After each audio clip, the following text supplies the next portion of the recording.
तो प्यारे दोस्तों, क्या आप जानते हैं कि अगर किसी आदमी का किडनी फेल हो जाए, काम ना करे, तो वो कैसे पहचान सकता है कि उसकी किडनी फेल हो गई है? क्या क्या शरीर जो है हमें इंडिकेट करता है कि आपकी जो है प्रॉब्लम किडनी में है? तो प्यारे दोस्तों, आप नहीं जानते तो चलिए आज इसके बारे में डिस्कस करेंगे, चर्चा करेंगे। और कैसे अगर एक किडनी हमारे बॉडी में या फिर किसी भी पर्सन के बॉडी में अगर काम सही से नहीं करती है तो उसके इलाज क्या है, वो क्या क्या तरीके से उसको ठीक किया जा सकता है। तो प्यारे दोस्तों, मैं छोटेलाल कुमार महतो आप सभी का हार्दिक स्वागत करता हूं आपके अपने YouTube channel RKD science classes में। तो प्यारे दोस्तों, चलिए बात करते हैं हम किडनी डिसऑर्डर की। तो जैसा हमारा टॉप चैप्टर चल रहा है ह्यूमन एक्सक्रेटरी सिस्टम, मानव उत्सर्जन तंत्र, तो इसी में आज हम पढ़ेंगे प्यारे दोस्तों किडनी डिसऑर्डर की। किडनी डिसऑर्डर कहने का मतलब है कि प्यारे दोस्तों, जब हमारा किडनी सही से काम करना जो है बंद कर देता है, उसी को कहते हैं किडनी डिसऑर्डर। नॉर्मल लैंग्वेज की बात करें तो किडनी फेल हो जाना, है ना, बोलते हैं ना किडनी फेल हो गलो हो हमार का कहियो। तो इस तरह से होता है ना, जब किडनी काम सही तरीके से काम करना बंद कर दे, है ना। If kidney is not work properly, अगर हमारा ब्रिक पूरी तरह से कार्य नहीं कर पा रहा हो तो उसी को कहते हैं किडनी डिसऑर्डर, किडनी का सही तरीके से काम ना कर पाना। ओके, तो जब किडनी जो है प्यार दोस्तों सही तरीके से काम नहीं करेगा, पूरा तरीके से काम नहीं करेगा, डिसऑर्डर में आ जाएगा, तो क्या होगा कि waste material aids in body, जो अवांछनीय पदार्थ है प्यार दोस्तों, वो हमारे शरीर में जमना, इकट्ठा होना शुरू कर देती है ना। क्योंकि किडनी क्या करती थी, फिल्ट्रेशन करने का काम करता है ब्लड का, है ना। अगर वो फिल्ट्रेशन करना ही बंद कर दे तो क्या होगा, जो जितने भी वेस्ट मटेरियल है, जितने भी अवांछनीय पदार्थ है, हमारे बॉडी के अंदर ही रहना शुरू कर देंगे, सारे जगह जगह पर जो है इकट्ठा होना शुरू कर देंगे, है ना। तो यही बात है कि waste materials aids in body, अवांछनीय पदार्थ शरीर में जमना शुरू कर देते हैं। तो ये जो जब वेस्ट मटेरियल्स हमारे बॉडी में जमना शुरू कर देते हैं प्यार दोस्तों, तो इसी को बोलते हैं यूरेमिया। क्या बोलते हैं? यूरेमिया। ओके, ये बात आप याद रखिएगा। तो हम बात कर रहे थे प्यार दोस्तों कि अगर किडनी जो है डिसऑर्डर हो जाए, फेल हो जाए, तो हमें कैसे पता चलेगा, हमारा बॉडी हमें किस तरह का इंडिकेशन देता है, किस तरह से इंगित करने की कोशिश करता है। तो वो होगा प्यार दोस्तों लॉज ऑफ एप्टीटाइट, है ना। मतलब भूख नहीं लगेगा, है ना, भूख ना लगना, और इचिंग इन बॉडी, बॉडी में शरीर में क्या होने लगेगा, खुजली होने लगेगा। और फिर क्या होगा, pain and cramped in legs, पैरों में दर्द और ऐंठन जो है होना शुरू हो जाएगा। पैर में जो है तरह तरह के दर्द हो जाएंगे, और शरीर में जो है मांसपेशियां जो है पैरों की वो ऐंठन होने लगेगी, मतलब कि सिकुड़ने लगेगी एकदम तरह तरह से। ऐंठन का मतलब समझते हैं कि एक तरफ से मतलब कि पैर में जो है मांसपेशियां खिंचाव का काम करने लगेगी, खींचने लगेगा, है ना, पूरा मांसपेशियों को। तो ये होता है लक्षण जिससे हमें पता चलता है कि हमारा जो है किडनी वो क्या हो गया है, वर्क नहीं कर रहा है, डिसऑर्डर में आ गया है। ओके, तो आप बात करेंगे कि ट्रीटमेंट इसके लिए क्या क्या किया जाता है। किडनी अगर खराब हो जाए, फेल हो जाए, तो इसके लिए ट्रीटमेंट कौन कौन सा होगा। तो ट्रीटमेंट के लिए प्यारे दोस्तों दो प्रोसेस अपनाए जाते हैं। फर्स्ट है डायलिसिस, है ना, जिसका अगर किडनी खराब हो गया तो उसको डायलिसिस करवाना पड़ता है। या फिर सेकंड ऑप्शन है सर्जरी के थ्रू जो है किडनी का ट्रांसप्लांट करना, किडनी को बदल देना, है ना, दूसरे आदमी का जो है किडनी लगाना।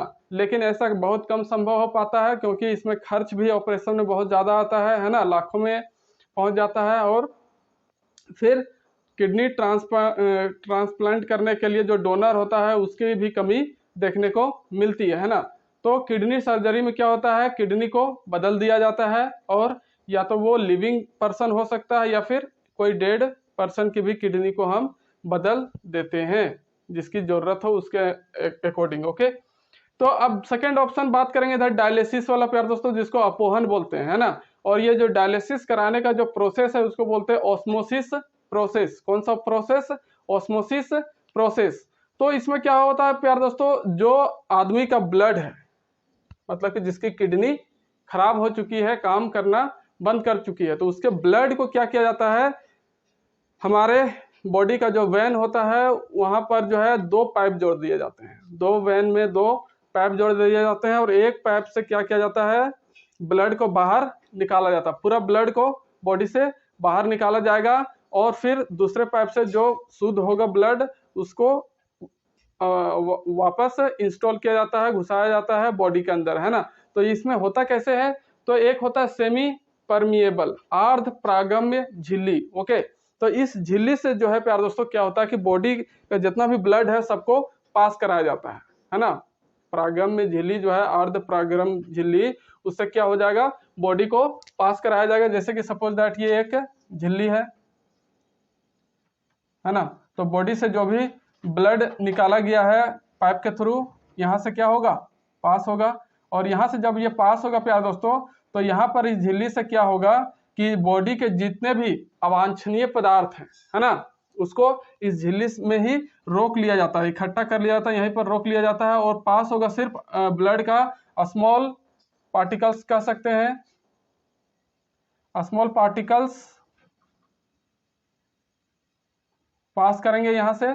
और फिर लिक्विड, जो लिक्विड होता है वही फिर यहाँ से पास करेगा। और जो भी बड़े कण होंगे ब्लड के, जो अवांछनीय पदार्थ होते हैं, उसको यहीं पर रोक दिया जाता है इस सेमी परमिएबल में, है ना, अर्ध प्रागम्य झिल्ली में जो है रोक दिया जाता है। उसके बाद जो है प्यार दोस्तों, ये जो प्रोसेस होता है करने का, इसके लिए एक मशीन का यूज किया जाता है ना। और उस मशीन का नाम है डायलाइजर। क्या है, डायलाइजर है। और इसी मशीन को जो है प्यार दोस्तों आर्टिफिशियल किडनी के नाम से भी जाना जाता है। क्यों, क्योंकि हमारा जो बॉडी का है नेचुरल किडनी वो तो काम करना बंद कर चुका है। तो हॉस्पिटल्स में क्या किया जाता है, एक डायलाइजर मशीन होता है, उसी में लगा होता है अर्ध प्रागम्य झिल्ली, है ना, जिससे ब्लड पास होगा, है ना, और शुद्ध होकर के फिर इस डायलाइजर मशीन से वापस हमारे बॉडी में डाल दिया जाता है। यही प्रोसेस होता है डायलिसिस का, अपोहन का, है ना। आई होप आपको यहाँ अच्छे से समझ में आया होगा कि किस तरह से किडनी जो है हमारा जब वर्क नहीं करता है तो वो किडनी डिसऑर्डर हो जाता है, फेल हो जाता है, और क्या क्या लक्षण है इसके बारे में हमने देखा। और फिर डायलाइजर के बारे में देखा, जिसको बोलते हैं आर्टिफिशियल किडनी, है ना। ये बहुत सारे एग्जाम में पूछा जाता है कि आर्टिफिशियल किडनी जो है क्या होता है, तो वो आप आसानी से बता सकते हैं, डायलाइजर। अब बात करेंगे प्यार दोस्तों, इस तरह से हमारा जो है किडनी का टॉपिक और ह्यूमन एक्सक्रेटरी सिस्टम जो है मानव उत्सर्जन तंत्र, ये पूरी तरह से कंप्लीट हो चुका है। आई होप आपको यहाँ तक जो है कोई भी प्रॉब्लम, कोई भी समस्या नहीं होगी। किसी भी तरह का एग्जाम में कोई भी अगर क्वेश्चन पूछा जाता है ह्यूमन एक्सक्रेटरी सिस्टम से रिलेटेड, तो आप आसानी से जो है उस प्रश्न का, उस क्वेश्चन को सॉल्व कर सकते हैं। अब बात करते हैं प्यार दोस्तों कुछ नोट्स इंपॉर्टेंट जो इलिमिनेशन से रिलेटेड है, मतलब कि हमारे बॉडी से कौन कौन सी चीजों को जो है बाहर निकाला जाता है, इलिमिनेट होता है ना। तो उसके बारे में देखते हैं कि किडनी फर्स्ट देखते हैं। किडनी भी हम पढ़ रहे थे कि किडनी से यूरिन बाहर निकलता है।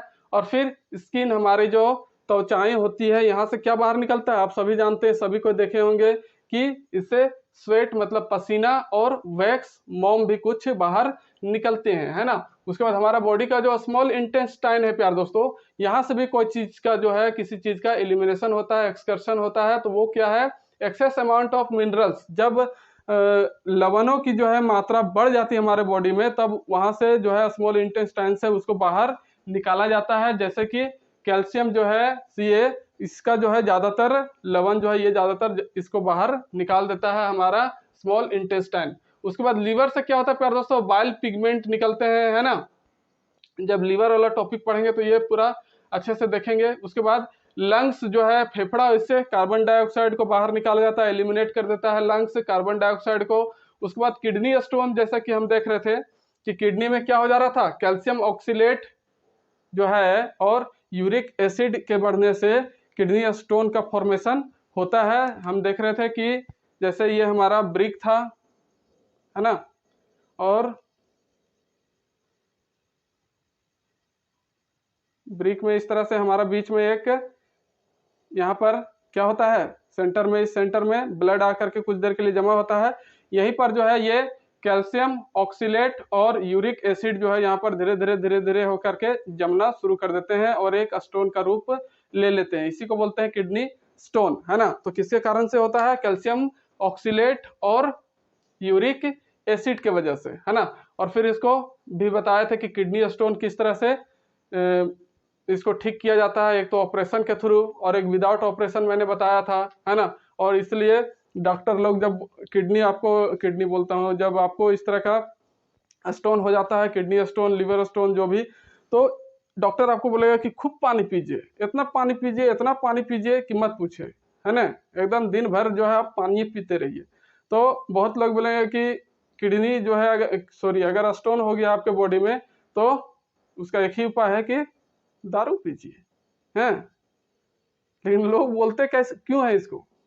वो सही उपाय नहीं है, लेकिन फिर भी लोग बोलते क्योंकि जो है आदमी पानी कितना पी सकता है, 2 से 3 गिलास से पिएगा, लेकिन अगर दारू की बात आ जाए तो 10-15 गिलास एकदम गपका देगा आदमी, और जितना पानी अंदर जाएगा लिक्विड, उतना फिर बाहर भी निकलेगा। इस तरह से ये धुलते जाएगा, और धुलते धुलते एक दिन इसका साइज छोटा हो जाएगा और फिर खत्म भी हो जाएगा। तो वो सही उपाय नहीं है। जो डॉक्टर बोलते हैं उनकी बातों को मानना है, समझना है। और पानी तो खैर पीना ही है रेगुलर, इसीलिए अगर आप ऐसे स्टोन से बचना चाहते हैं तो दिन भर जो है घंटे घंटे 1 गिलास पानी तो एकदम आपको पीना जरूरी है। जितना पानी पीजिएगा उतना इससे दूर रहिएगा। ओके, तो ये था बात प्यार दोस्तों किडनी स्टोन का। अब है जो हमारे बॉडी में अगर यूरिक एसिड का अमाउंट बढ़ जाता है, यूरिक एसिड जो है ज़्यादा हो जाता है, तो इससे क्या हो सकता है कि हमारे जॉइंट्स में वो जा करके जमा हो जाएगा, है ना, जिससे गठिया रोग हो जाता है ना। अगर यूरिक एसिड हमारे बॉडी में बढ़ने लगा तो धीरे धीरे हमारे जो जॉइंट्स होते हैं, है ना, जहाँ जहाँ भी जॉइंट्स होते हैं वहाँ पर जाके वो जमना शुरू कर देगा, पैरों में, घुटनों में, है ना। तो उससे क्या होगा, जो भी ज्वाइंट्स पार्ट होगा वो स्वेलिंग कर जाएगा, फूल जाएगा, और उसी को बोलते हैं गठिया, है ना। आदमी को चलने में, घूमने में, फिरने में समस्या होती है, प्रॉब्लम होती है। और फिर यूरिक एसिड के अमाउंट बढ़ने से फिर क्या होता है, किडनी स्टोन भी होता है, जैसे कि अभी हमने यहाँ देखा था। तो ये कुछ नोट्स थे प्यारे दोस्तों, इंपॉर्टेंट चीजें थे जो हमारी बॉडी क्या करती है, एलिमिनेट करने का काम करती है। तो प्यारे दोस्तों इस तरह से हमारा ह्यूमन एक्सक्रीटरी सिस्टम का जो है चैप्टर पूरे तरीके से फिनिश हो गया, कंप्लीट हो गया।